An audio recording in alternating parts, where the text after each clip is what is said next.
Hello and welcome to the Sabbath Show, and we're back for our round 18 predictions.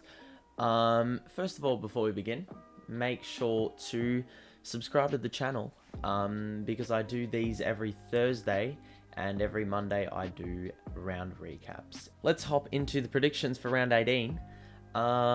It starts tonight again. Fremantle play Geelong up in Perth. And this is shaping as an interesting contest because the Fremantle Dockers are up and about. Absolutely killed Hawthorn last week. And the Geelong Cats, they did their business. Beat another bottom 8 side in Carlton last week. They did so the week before against Essendon as well. I think Freo will put up a good fight. They're in the 8 now. They haven't played like a top 8 side all year, but I think that they will put up a very competitive showing against the Cats, but I think much like the last couple of weeks, the Cats will do their business against a side that is lower than them on the ladder, so I predict the Cats to win this one.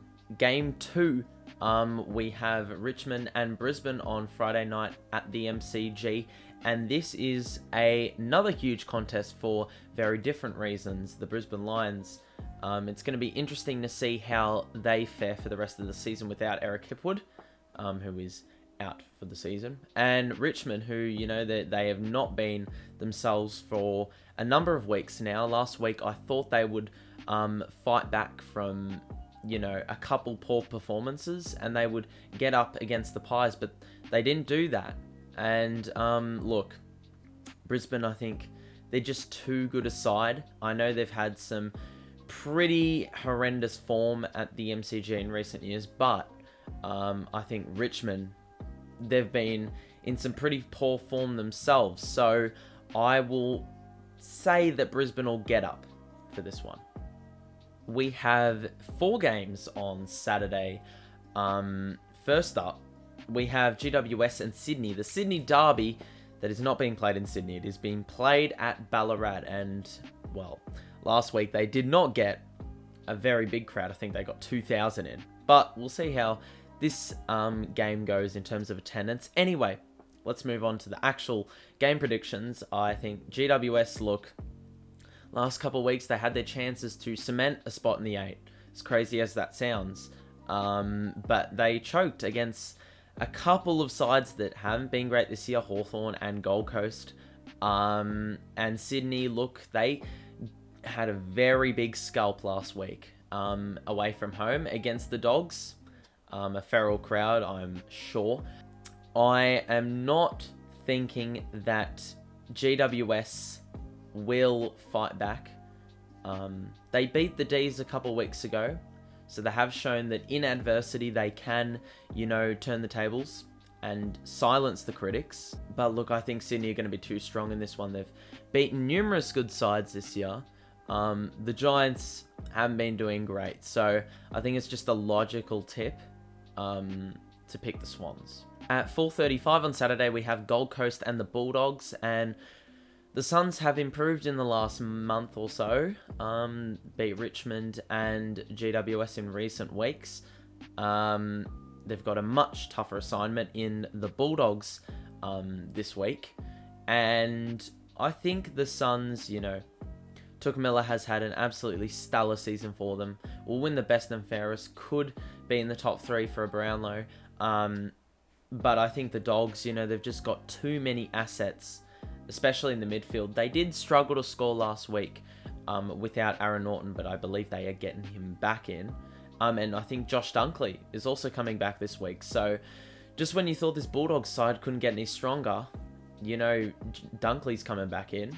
And they have Treloar also to come back in the next couple of weeks. And that's really good for a side that is heading into the finals.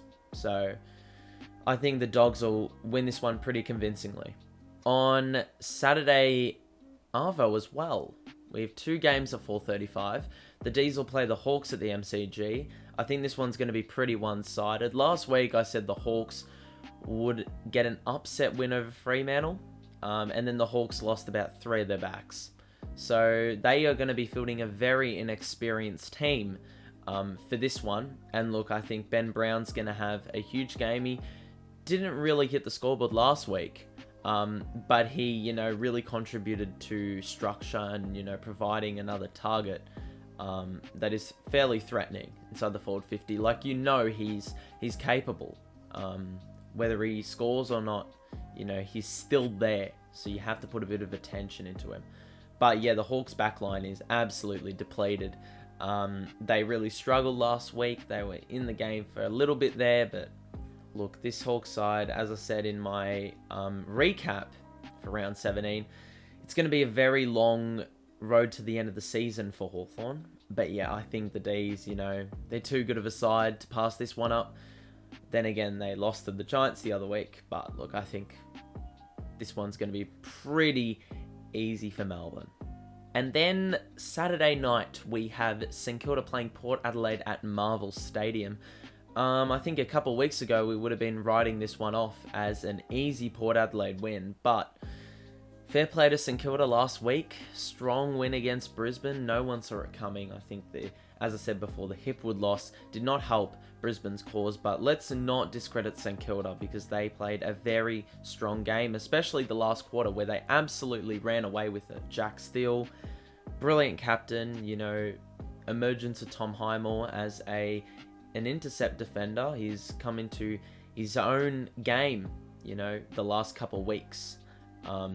As spots have opened up for him, really. Struggled to get a spot in the senior side. He's done a good job. And, also the forwards, they were coming alive in that last quarter. Ben Long's been a good contributor the last few weeks.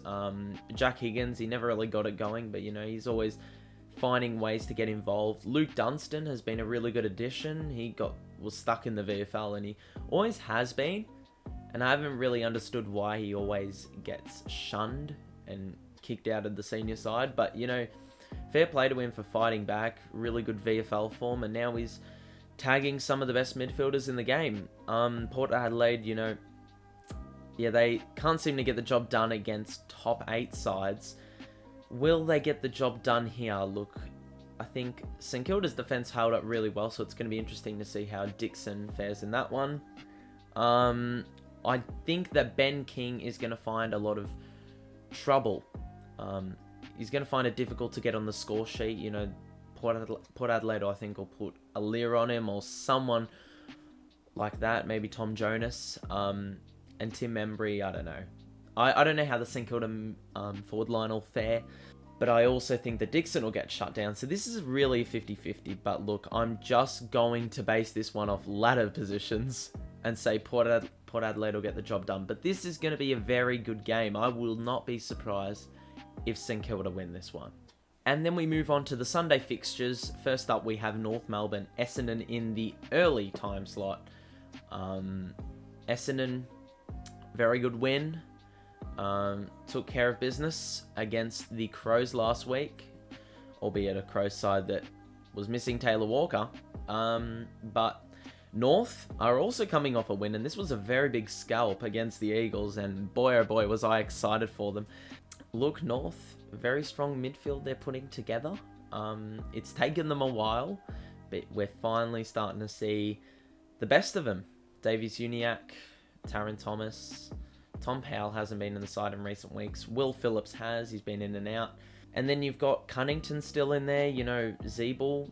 Aaron Hall's done really well in the back line. Essendon, they've got plenty of young talent themselves. Archie Perkins got a rising star nom. I think North are going to put up a very good fight in this one. I think it's going to be really similar to the Collingwood game they played earlier in the year. It was pretty close for a majority of the game there, but they never could get over the line, and I think it's going to be something similar in this game. I think Essendon are going to be too strong. I think it's going to be a good matchup in the ruck as well. Young and old, Todd Goldstein breaking the hitouts record, and Sam Draper is an up-and-coming ruckman.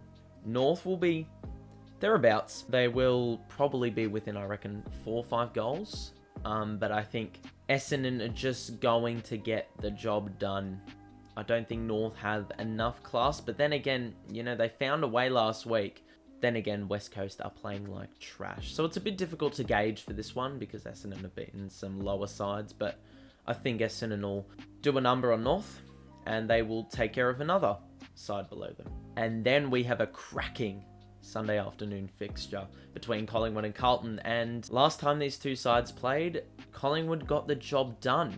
Very interesting, this fixture, because Collingwood, the last few weeks, they've shown glimpses of what they can do. Against St Kilda in the last quarter and against Richmond in the last quarter. But last week they got the job done against Richmond. They found a way to hang around, and then when they had their last quarter blitz, they were able to run over the top because they were close enough. Carlton, look, we just cannot take our opportunities against good sides. But this is one we really need to win. I mean, for a number of reasons. David Teague's job, the fans, they want to see a win against, one of their arch rivals. They also want to be, up and about.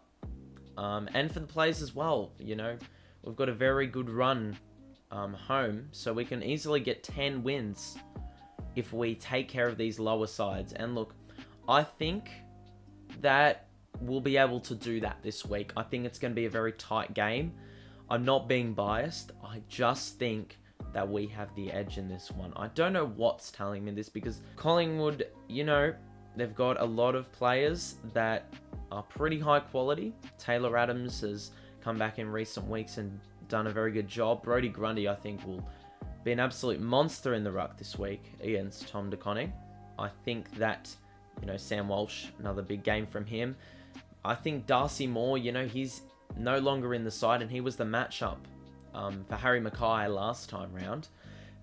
So I think Harry Mackay is going to have a very big game, whether he kicks like 2 goals, 4 or 6 straight. I don't know what that is, but I think the Carlton will win this one by probably around 2 goals. That's my guess, but I'm not surprised if Collingwood win this one, to be honest. If they win by 2-3 goals, fair play to them.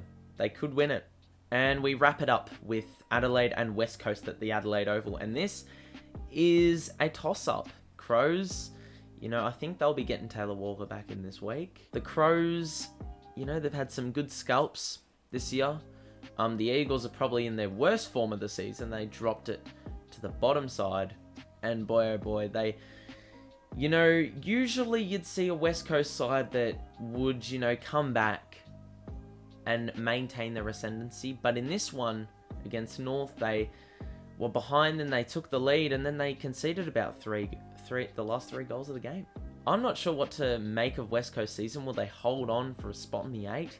There's plenty of sides busting down the door in 9th, 10th, 11th. Gee, that's a tongue twister. But, look, I think Adelaide are going to win this one at home. West Coast are not in good form. I think Adelaide, they're a side with vibrance. They're pretty up and about when they get going. And I think they're going to start very well. And their confidence is going to run for the whole game. And West Coast, they've got a lot of class in that side, but they just can't seem to get the job done. And I think this week is going to be another week where they don't get the job done. I think the Crows will get up for this one. This is going to be my upset prediction for the week. But anyway, that's all the predictions. We'll see how we go. We'll review these in the round recap on Monday. So make sure you subscribe to tune into that one and be reminded of that one. But anyway, it's been a pleasure. I hope you enjoy these predictions, and see you on Monday. Peace out.